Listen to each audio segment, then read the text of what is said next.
What's up, guys? Raccoon the Whatever here, and today I'm gonna start another series. I'm gonna continue my What If Deku Had Venom series. So I'm gonna start another one in the meantime. Now, this series is gonna be like 4 different things put into one type of series. Now, I won't explain. You'll read the title and then you'll know what like one part of it is, but you won't know the rest of it till part 2 or part 3 is whenever it'll all be put together finally. So give me a minute. Yeah, so as I was saying,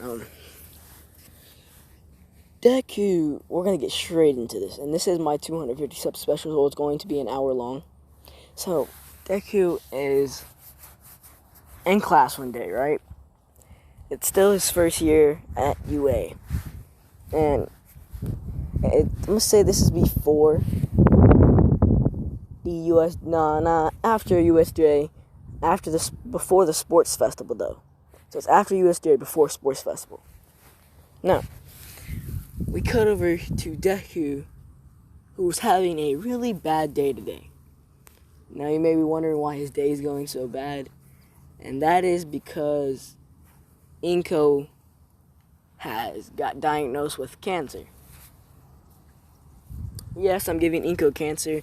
And the whole part about this series will include, just for a warning, it will include suicidal thoughts, gore, grudges, hate, a lot of hate, depression. So it is going to be a really tough series to watch. Just heads up before I get into it.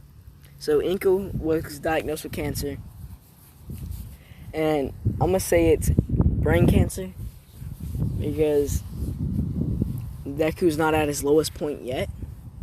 So, here, let me move this real quick so I can see it. So, as Deku is going into class, like... Give me a second. Alright, sorry for the little pause right there. Me and Hokage were talking to each other. Now, as Deku is already having the worst day of his life, because his mother was just diagnosed with cancer. So, he's going through tough times right now. He's not depressed.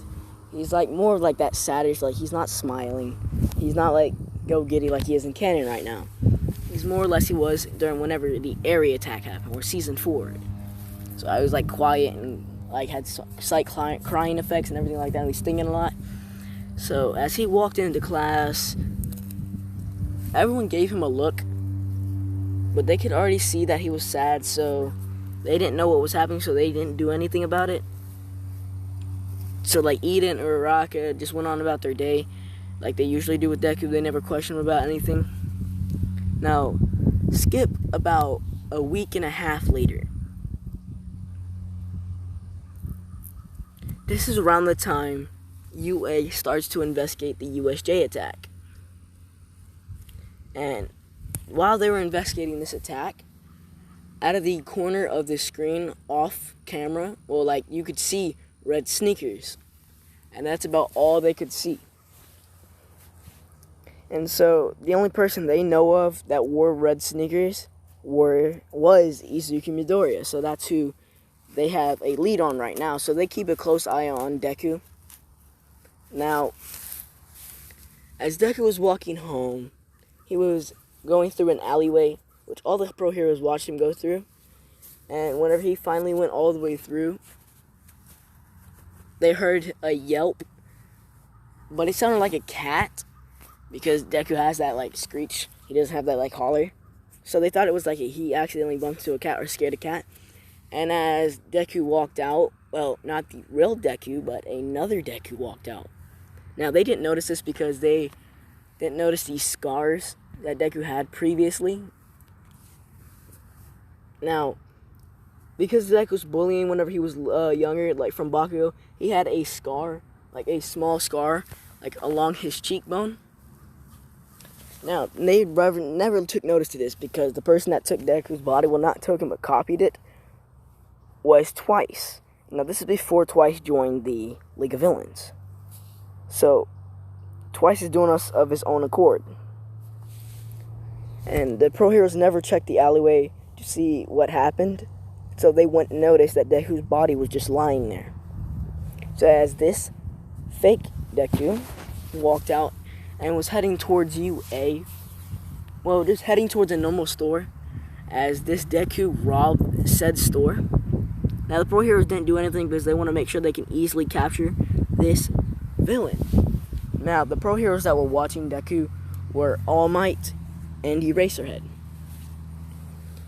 Now, All Might has full belief in his successor because that's his successor. Now, most people make All Might really stupid because, like, he isn't stupid in canon and everything like that. But in this one, I'm going to make him stupid, but he's not as gullible. Now, Deku is still lying in the alleyway as he was knocked out with a very, very strong sleeping drug. Now, this will be about the equivalent of them hitting an elephant with enough drugs to knock out a male bull. And if you don't know, that's quite a bit of I can't even pronounce it right now, so I'm not going to. So seductive, no, that's not, no, not that. So Deku is lying in the alleyway, completely out of it. Now he's 100% asleep. He has nothing he can do, nothing at all. Now, as this Deku robbed the store and ran away, as this fake Deku lost All Might and Aizawa. Now, because the fake Deku didn't know they were there, so he just took off real as fast as he could. Now, of course, as the Deku ran through an alleyway with the money from the store he just robbed, he handed it off to Twice. Because, yes, Twice is the one that did it.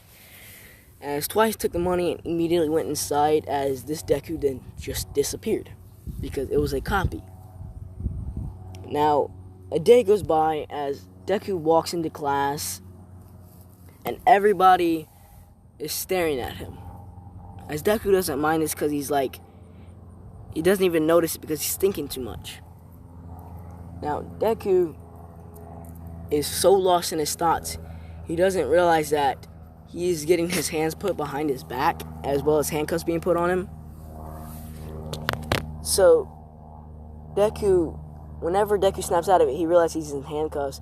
As he looks around, he sees everyone staring at him, and he's like, guys? What's going on? As Uraraka says, "Shut up, you stupid villain. We know you're the one that helped plan the attack on the USJ."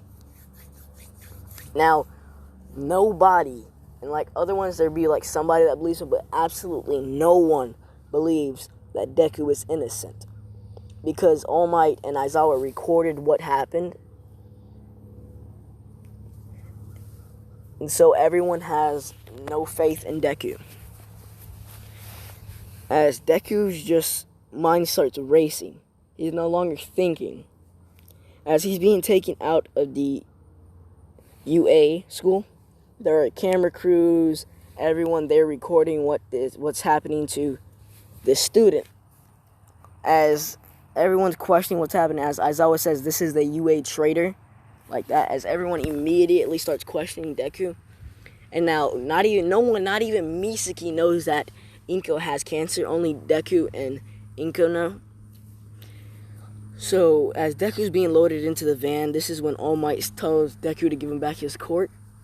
And Deku, completely out of it, just pulls out a hair and gives it to All Might. All Might, shocked about this, starts to think, why would this kid give him one for all? Why? As now the door shuts, and Deku is being driven off to, Tartarus. Yeah, Tartarus prison. Because he's the UA traitor, a big person. Well, not a big person, but someone that was working with the League. So, All for One's not even in there yet, neither is Stain, none of them are in there. Now, because of this, them having been able to catch the UA traitor, Deku is put in a cell. Now, this cell is full with, loads of different people. Yeah, loads of different criminals and things like that. As Deku is still in his head, as soon as he steps into the Tartarus prison, and he goes, to grab his lunch, he gets punched in the side of the face. by a villain, an actual villain. Now, this villain has a muscular enhancement quirk. Well, not muscular enhancement, but a mutation quirk, so they can't cancel it. And what this mutation quirk does is it gives him abnormal strength. I'm gonna say he's a minotaur pretty much. That's all he is. He's a minotaur. Now, as Deku gets punched, this breaks the whole left side of his face, and he gets sent flying as the guards come down there, tase the guy, arrest him, and also tase and arrest Deku, considering that they thought Deku started the fight.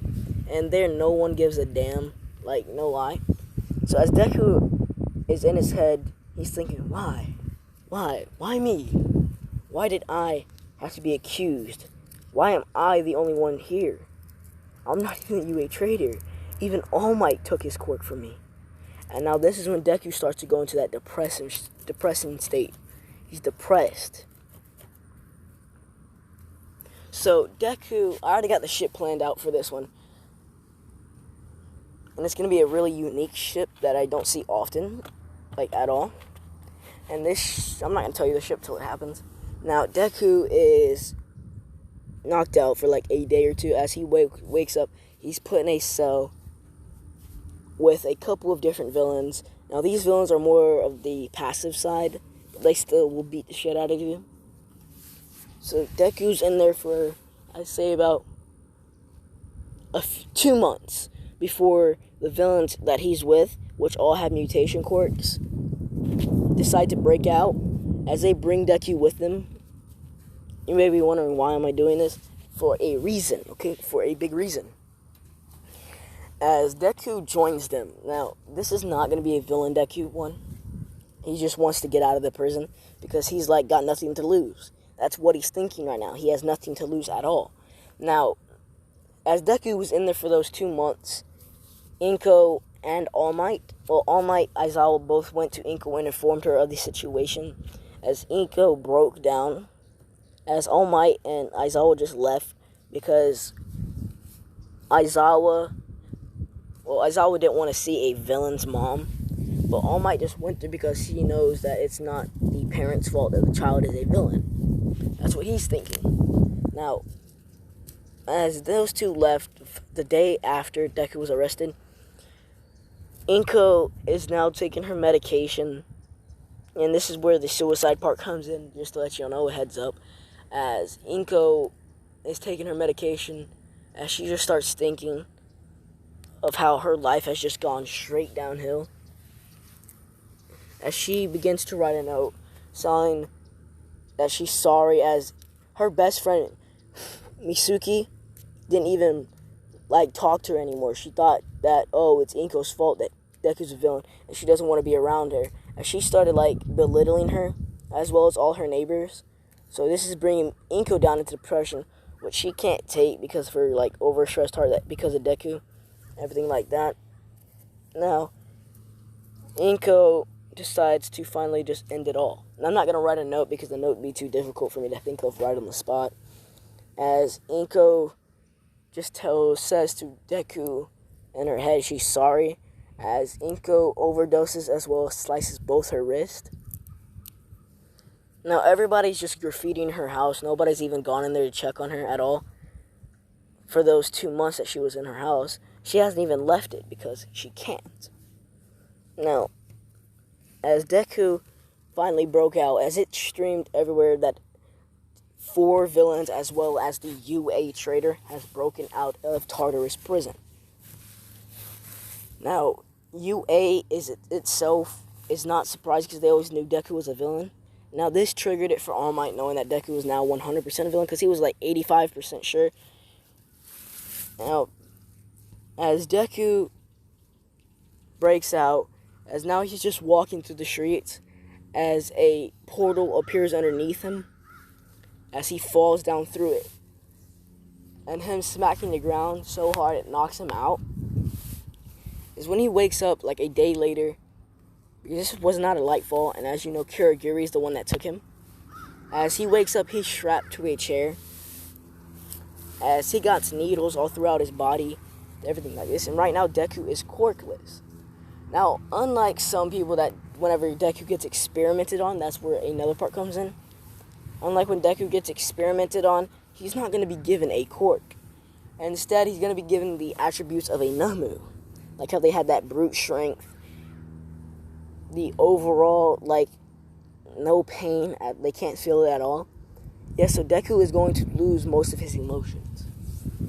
And right now, Deku's already closed his emotions off, like he feels nothing at this point. He'll feel pain and everything like that, but he won't feel sorrow, sadness, happiness. He won't feel any of it.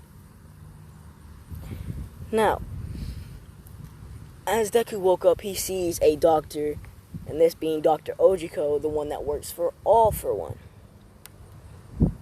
Now, as All For One comes in, already knowing that Deku is the successor of One For All because of the USJ attack, so as he comes up and asks Deku for the quirk, as Deku says, "What quirk?" Like that, with like a sigh, as All For One says, "One For All." And Deku's like, "I don't have it. All Might took it back. Can't you see? I'm supposedly the UA traitor." As All For One hearing this is shocked as well as laughing his ass off, because he knows 100% Deku's not the traitor and that he was framed, because he didn't see Deku there even to suggest an idea about the USJ attack, because he's the one that planned it all.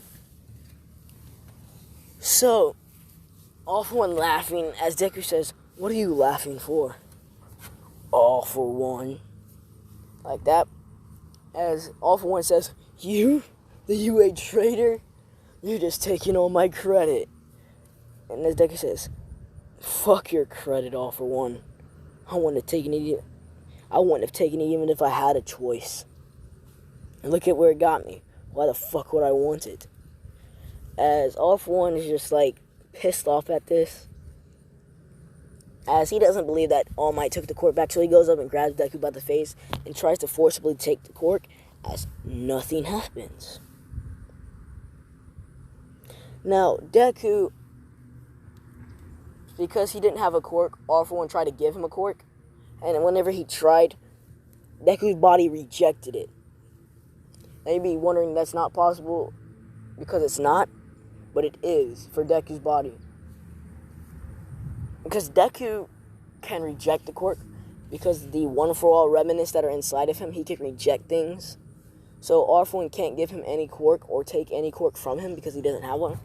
As he tells Dr. Ojiko, start experiencing on him, but don't turn his mind insane. At least let him keep that. As Dr. Ojiko says, "Yes, master." As he goes to giving Deku like drugs, certain things to enhance a quirk, but instead of these doing things to his quirk, it does things to his body. This morphing and shaping Deku. Now, as you've seen in the anime, Deku looked really, like, he looked lean and buff at the same time. He was short, and this one he grows. He's no longer that short kid anymore. He keeps the green hair, but his eyes change from green to white, because he locked all of his emotions off right then. As they started the experiments, Deku's brain's function for emotions, pain, and all of that just like got severed. So he no longer feels pain, as they plan on using Deku for a weapon, like they would do the Nomu. So, as Deku is thinking like, what has my life come to? It's insane, ain't it? Went from the #1 hero successor to an experiment for the villains. Quite an insane life. Hope Mom's okay. As nobody knows what happens to Inko. Now, this Deku is being experimented on for 3 months, and over these 3 months, his body has gotten taller, but his like thickness of his muscles has gotten smaller. They instead of getting like more mass, they've become more dense. He's looking like Goku is, pretty much, with his muscle mass.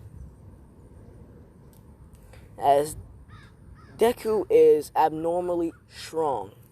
When I tell you he's strong, he's like 100% 11th user One For All strong. Now, I'm making Deku very overpowered in this one, because I choose to. I haven't made like an overpowered Deku in a while. I've made things that can combat Deku. This one, there's going to be nothing that can stop him. If he wants to destroy the world, he can. But being as that is, Deku still wants to be a hero.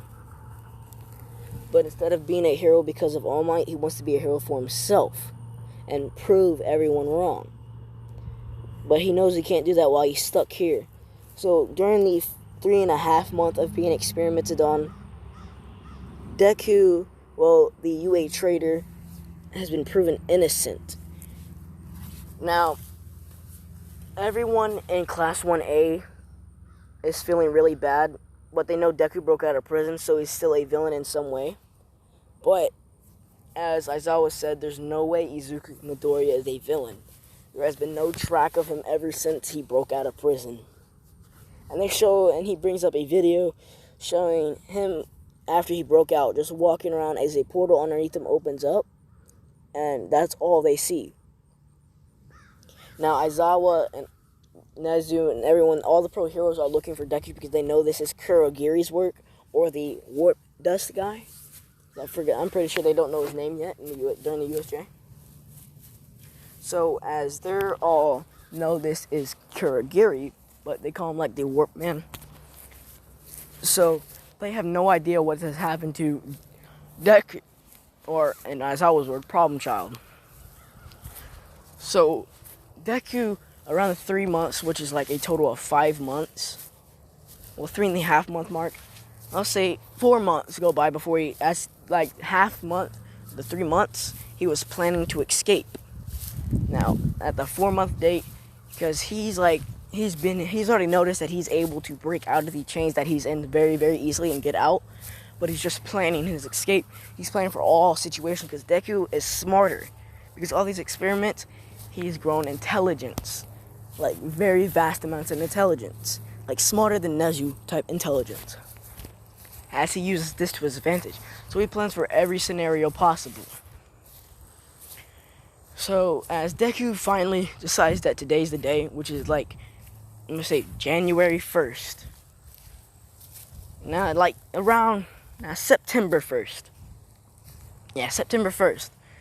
As Deku finally decides to break out. Now, as he breaks the chains around him and he gets up and he jumps, he goes straight through the roof and out of the League of Villains base.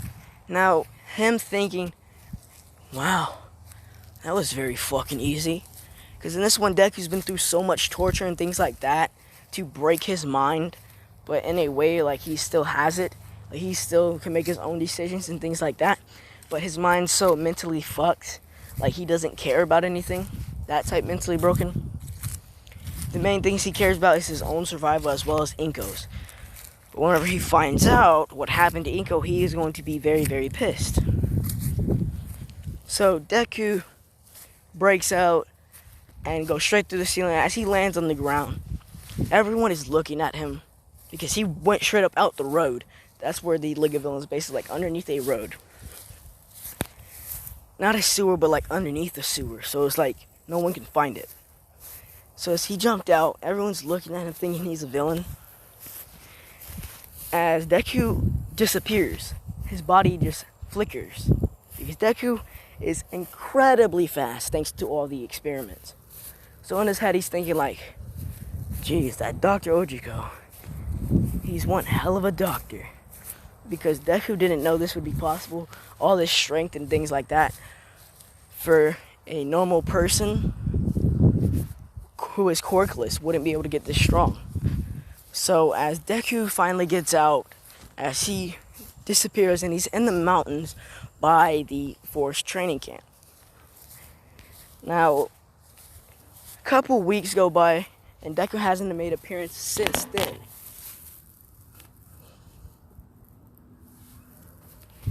And now this is around the time that UA has finally gotten the video. Now all the UA students, including like Ink, Misuki and all of them, are feeling really terrible for what they did. As Misuki finally works up enough courage to go over there to Inko's house and apologize. As well as with All Might, Aizawa, and like all of Class 1A. because they want to apologize themselves to Inko because they also bullied Inko. If I didn't say that, I'm sorry. But as they get there and they knock on the door, there's no answer. They continue to knock. There's still no answer. As they finally go in, as they look around, there's nobody downstairs, so they go upstairs. Whenever they get there, they look into the bathroom as they see pills spilled, blood, and a dead Inko Midoriya. As Bakugo and Misuki, my bad, not Izumi, Misuki's hearts drop to their, like, down their throat, bro. Like, their hearts drop to their knees. It's Misuki and Bakugo. Well, Misuki busts out crying as Bakugo is like, auntie, like that, because he also belittled her a bit, but he still cared for her quite a bit. He kind of like how he bullied Deku in middle school, but like he secretly cares about Deku, that type of bullying. So Deku sees them all go into his house because he was planning on going there to see Inko, but he just plans it off as he's just watching as they've all gone inside, and Class 1A, their guilt expands like beyond anything. All Might himself is like disappointed in him, not in Inko, but in his own self, because he's supposed to be the #1 hero, but he couldn't save one person that required his help, and because of his negligence, she died. Now Misuki is taking the full brunt force of this, as well as Bakugo, because Misuki knows it's her fault, as well as everyone in the neighborhood. As Deku's just watching from a mountain that is by the force training camp, you may be wondering how is he has the incredible eyesight. It's not a quirk, it's more or less the experiments that did this to him. So, Deku's just watching. He's just watching as he sees a body being carried out of his house. Now, him seeing the body pisses him off a bit, because he doesn't know what it is, but he knows it's a dead person. As then they take the thing off for investigators to examine what happened, he sees his mother's face. As he sees her face, he has a mark appear on top of his head. Now, this being a mark of darkness, complete, utter darkness. As Deku's face goes from like an angry expression to a blank face.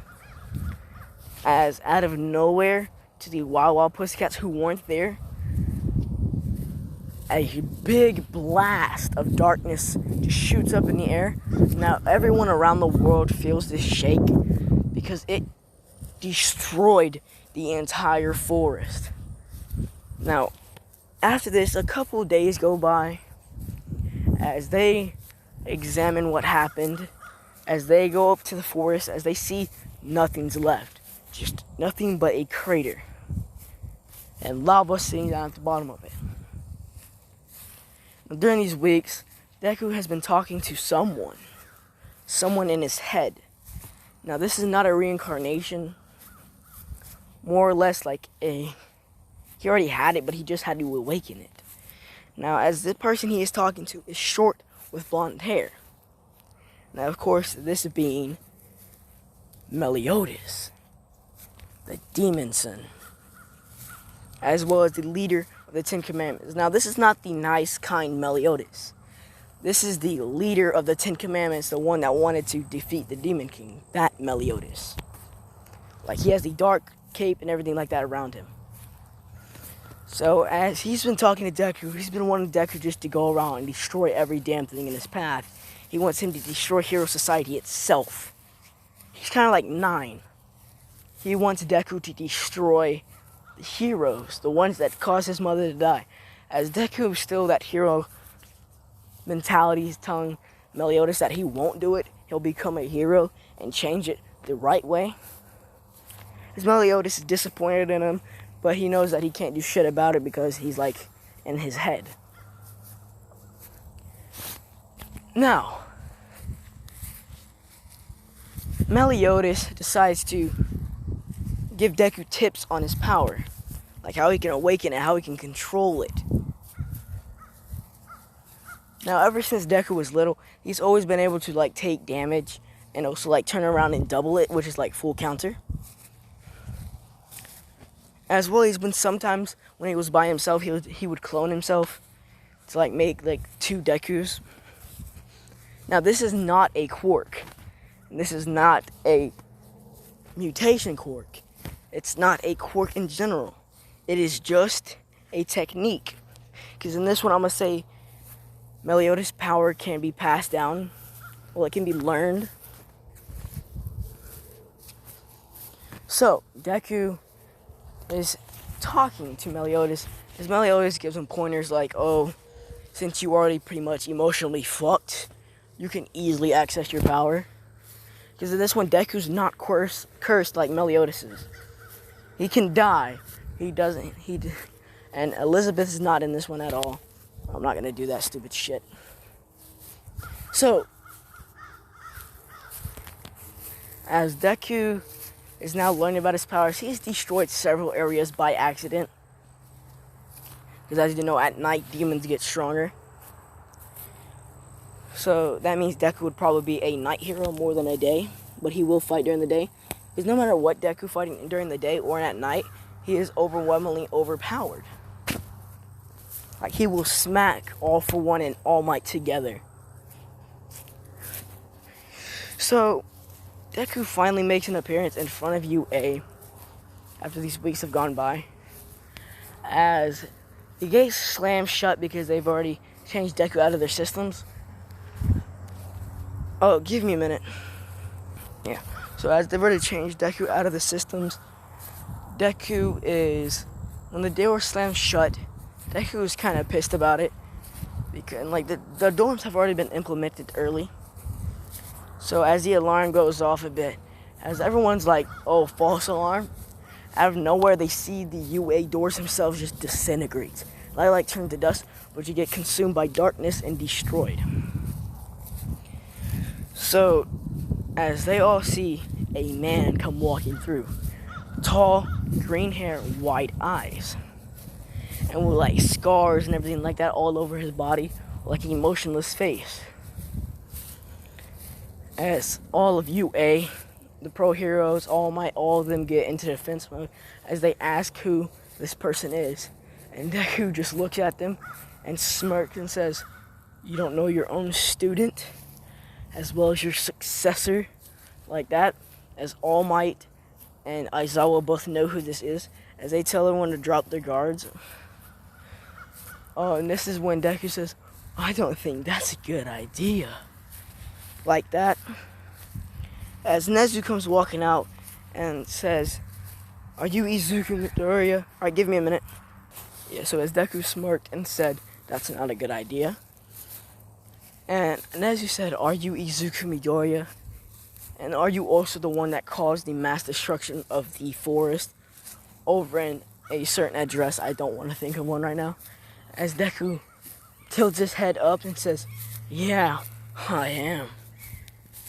As now Aizawa and All Might, as well as Class 1A, asked what happened to Deku. And he said, "Oh, Tartarus prison didn't do much to me." Yeah, so as I was saying, all of Class 1A, including All Might and Aizawa, asked Deku what happened to him.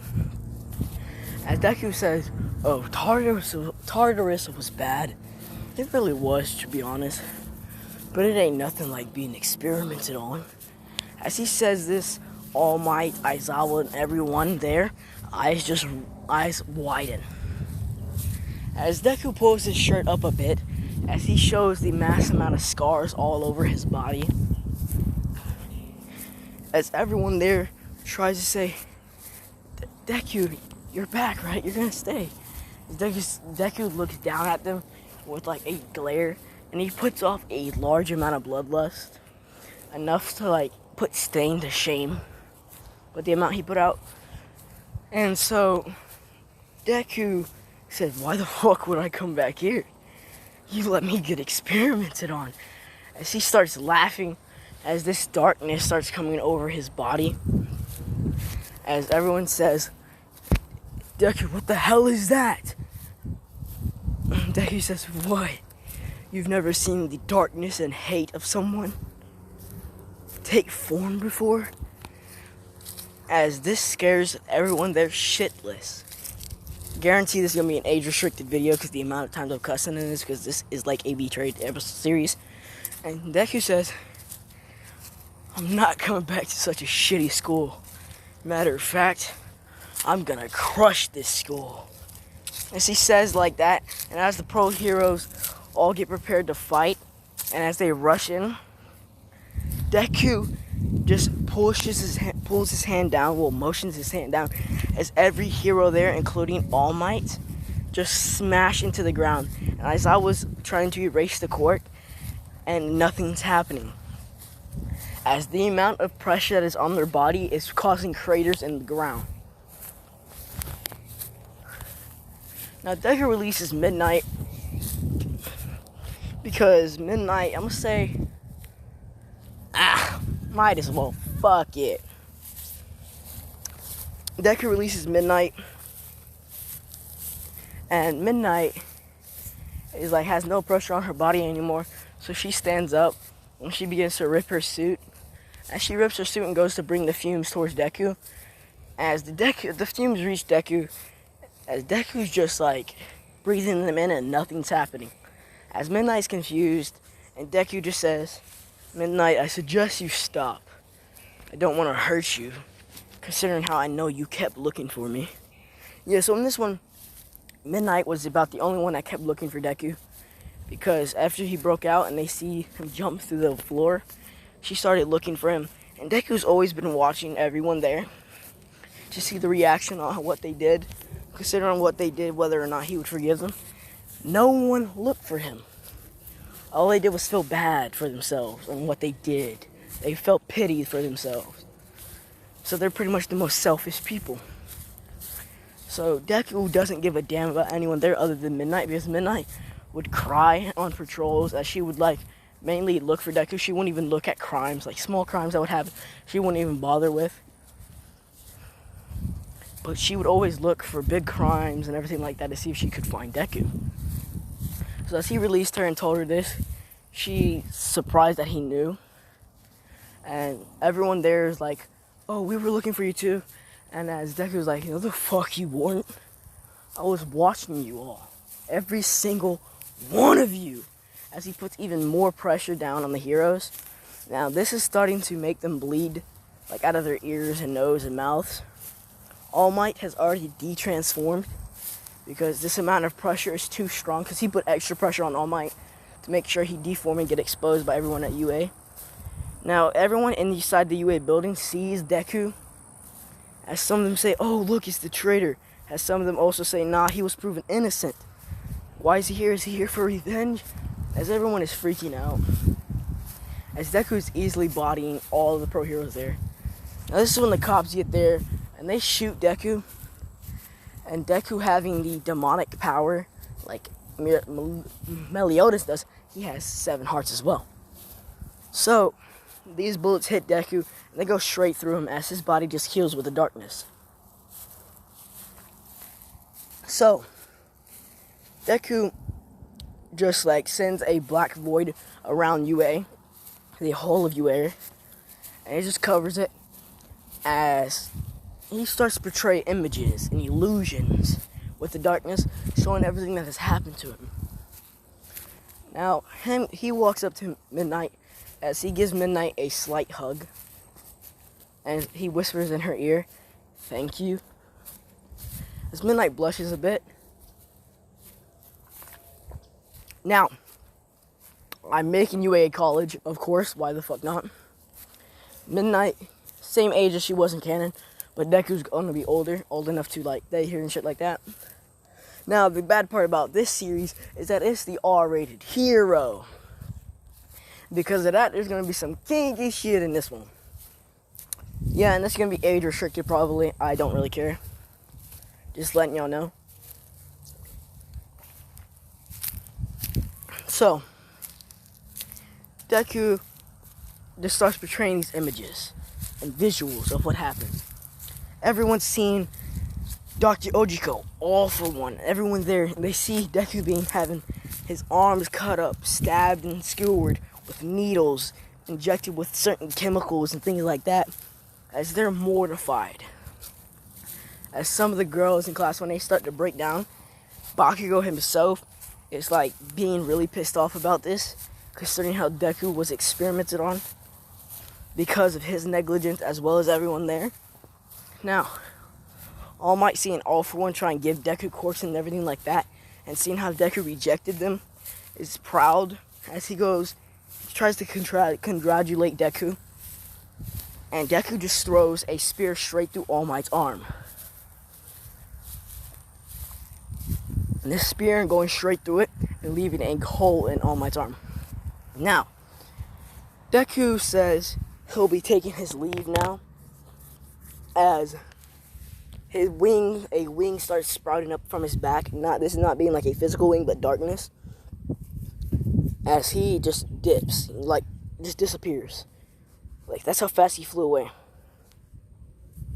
As now everyone there knows that Deku's fine. He said he was going to crush the school, but he didn't destroy the school like they thought he would. So they don't know what he means. So they're always on guard. They always have the top 50 pro heroes on standby, even though they know nothing will happen.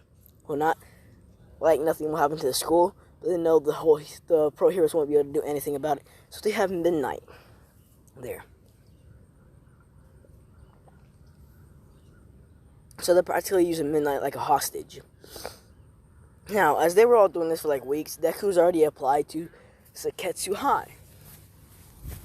Now, as he applied, they asked what Deku's quirk was, and Deku said quirkless. But they also did an assessment after this, and as Deku showed his true power, and I mean true power, I mean like the destructive amount of force behind it, like his punches and everything like that, as he brutally destroyed everything. So, Deku gets into class, Seketsu's High, class 1A. This including all of like the 1A people all the Seketsu High people that were in the final exams. I don't know all of the names. I know Kami's one of them. There's that one guy that hates Endeavor, but we're not going to get into that. As the principal of Seketsu High calls up UA. As he called up UA, UA answers and says, Principal Nezu says, "What is it, Seketsu?" Like that. And he says, "Well, I don't know, UA. I know that the sports festival is coming up in like the next week, and we just got a really good showstopper." And as he said this, Nezu was confused. As he also says, he was also announced a traitor to your school. Now, Nezu picks up on what he's putting down. And Nezu is horrified because he knows 100% they're not winning the sports festival. And that Seketsu High will be viewed as the best school. So now he gets the picture of what Deku was saying, that he'll crush UA. So as Nezu informs Aizawa of this, so Aizawa begins to train Class 1A and Class 1B. Now, Aizawa is putting them through 50 times more training than he did in canon to put them in top shape, because none of them know who they'll be fighting, but they know he'll be very strong from what Aizawa's putting him as. Now, I'm not going to go into the sports festival this one because I really want to make the sports festival and see a whole thing itself, because I really want to enjoy myself while making the UA sports festival, or the sports festival in general. It's going to be like I'm going to put it as a rival sports festival, where it's mainly like UA versus Seketsu High.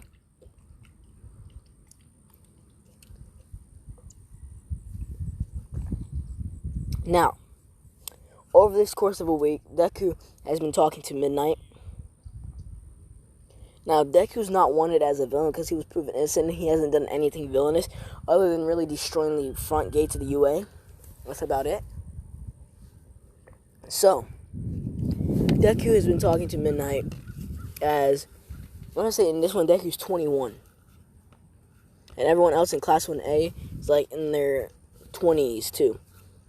The youngest one there, I'm going to say, is like 20. No, 19. The youngest one there is 19.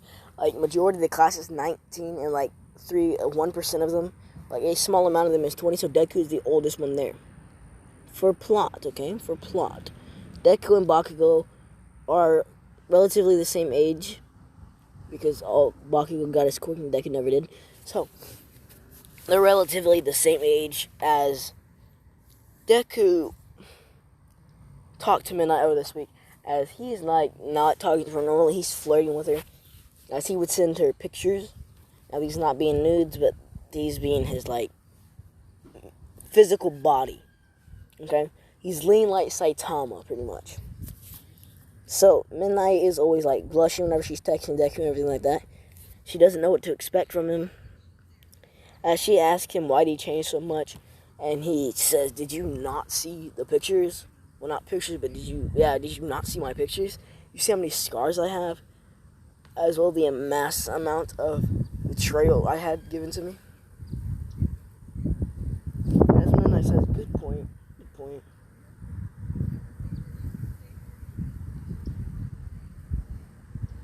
So, Deku and Midnight go out for drinks, because as I said, Deku's 21, so it's legal. Because you have to be 21 or older to drink in America. So as they go out for drinks, and Deku drinks like he's literally a hardcore drinker. And Midnight's not as hardcore as Deku, but she can drink quite a bit. She always outdrinks everyone she's with. So as her and Deku sit down and start to have drinks, and Deku sued UA for plot's sake and got like hella rich.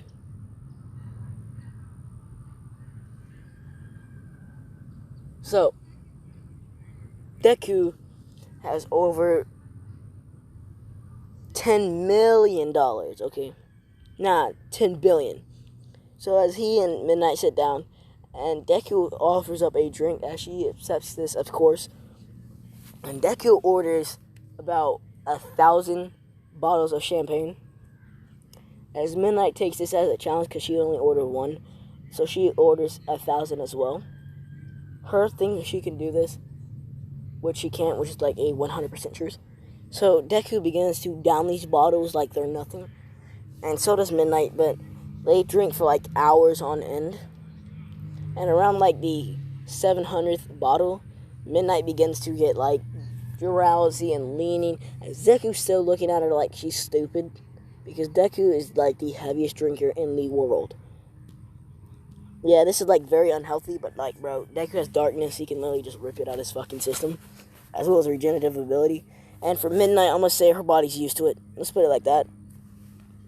Sure, her fucking liver is like iron. It will not break, okay? Plot's sake, they're fine, okay? So, Deku talks to Midnight as they're drinking, as Midnight's words slur, as Deku's just speaking perfectly fine. I was like, how the fuck are you fine? As Deku's like, I'm a hardcore drinker, what do you mean?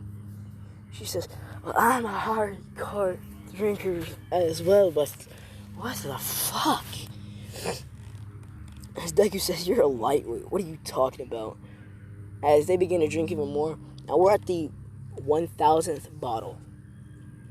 As Deku drinks the 1,000, he gets tipsy. Now, Deku spent over like $10 million on this. So, these $10 million went straight to the store as they made a huge profit. And Deku enjoyed himself as well. Midnight enjoyed herself. She's out, bro. She's completely out of it. Now, Deku doesn't know where she lives, so he brings her to a hotel. Now, this is not like a cheap hotel. This is like $100,000 a night hotel. So he pays that as he puts her in the top room, which is a suite, which is like an extra $900,000 a night, so it's like $1 million per night. As he doesn't sleep in the same bed with her, he sleeps on the couch, and this is a big couch, it's practically a bed itself. So he puts her in the bed. As she wakes up in the morning and she sees she's in a hotel, she looks to her left, hoping that she would not see anybody, which she didn't. But she's also disappointed because she knows who she drank with. So Deku, and she looks over, she sees Deku at the couch sleeping. She looks around, she sees what type of hotel they're in, and she's like, bruh, he did not. As she gets dressed, she gets changed, wakes Deku up and asks where they're at. Deku mentions like a hotel, I'm gonna say it's like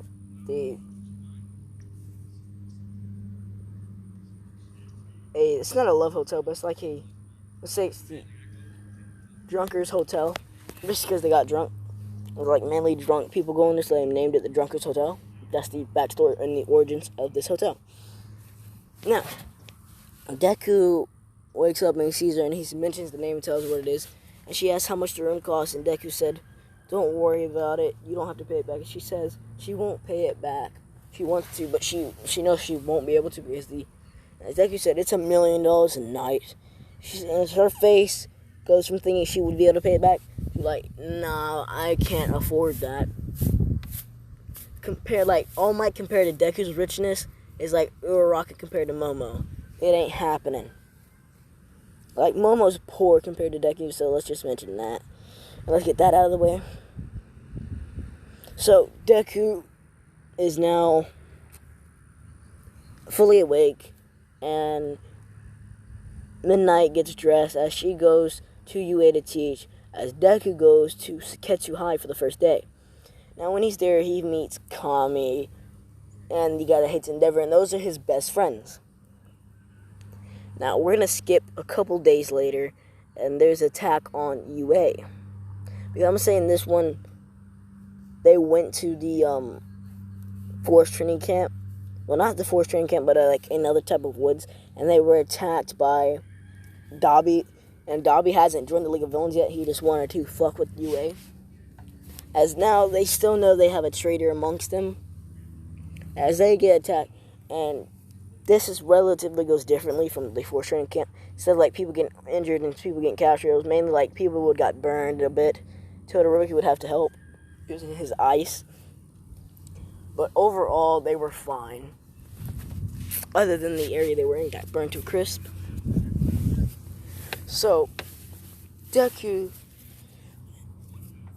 is really, really, really having the best time of his life, seeing how UA got attacked.